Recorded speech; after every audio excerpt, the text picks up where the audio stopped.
Gentlemen, welcome po dito sa Nai Country Home. So, nagtutuloy-tuloy na po ang construction dito para po sa mga buyers natin na nakakuha na dito ng mga units. Ito po. So, yun, start na yung mga Jasmine single attach.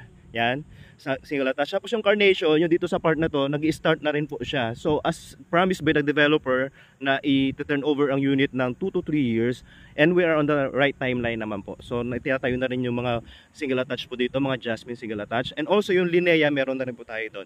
Carnation, mag-start na rin po siya, naka-align na rin siya. And ang ating mga Tangerine is already, ano na siya, for turnover na. And also yung ating mga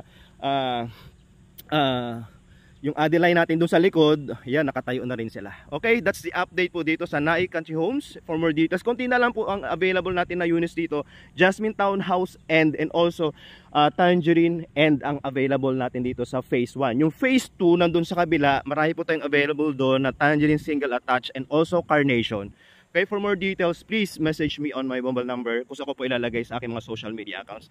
Again, thank you so much po.